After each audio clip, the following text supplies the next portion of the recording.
Thank you, Mr. Chair. President Trump was in Northeast Pennsylvania last night, kicking off what the administration has described a series of events promoting his economic agenda, his economic policies, pushing back on Democrats' criticism of his role in the affordability crisis.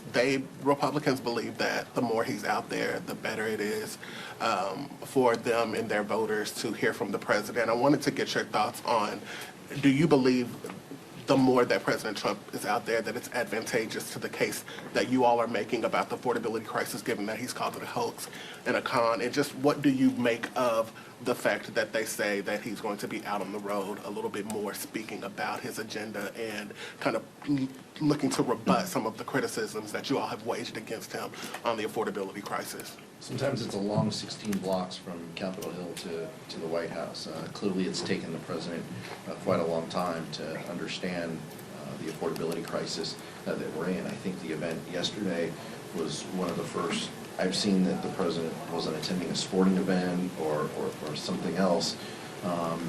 But saying that the economy is a plus, calling the affordability crisis a hoax, these are things that the American people just know aren't true.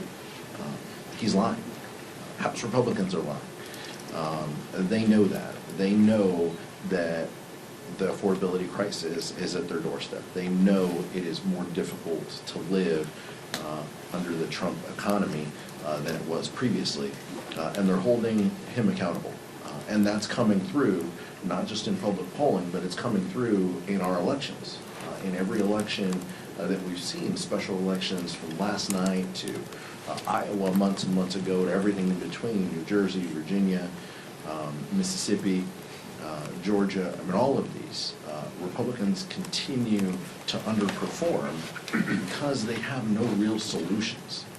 They won't solve the affordability crisis. They're only making it worse, and the American people are smart enough to know that. So I don't think that there's anything that the president can do, because clearly every time he gets in front of a microphone, he's saying something that is an outright lie, and the American people know it. So I don't have any problem with him continuing to go out around the country and to talk about this, because the polling clearly shows that folks aren't paying attention and that they know better. Just a couple of things. First of all, the idea that the American people aren't hearing enough from Donald Trump right now beggars belief. I think everyone in this country hears enough from Donald Trump, and having him go out on the road and stand in front of a sign that says affordability isn't changing that. It also doesn't change the fact that they have no plan to tackle the affordability crisis, and that Donald Trump himself has continued to deny this crisis, calling it a hoax. I think his handlers in the White House are making the same mistake that his handlers in Trump 1 made, which is thinking that they can put together these events and keep this president on message in the way that they want him to be on message. He is always going to speak what he believes, and what he clearly believes right now is that he's doing a great job, that prices are fine, the economy is working well, and that everyone should just go along and get along. I strongly support President Trump going on the road. Even though he is old and weak and has trouble staying awake at cabinet meetings, I am begging the White House to please send Donald Trump to every swing House district. Many people say that Congressman David Valadao in California would love to have Donald Trump visit. Donald Trump can talk about how terrorists are helping the farmers.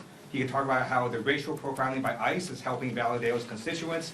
And he can talk about how the Medicaid cuts are owning the libs in David Valadao's district. I would love for Donald Trump to go to every House swing district. I think that sums it up.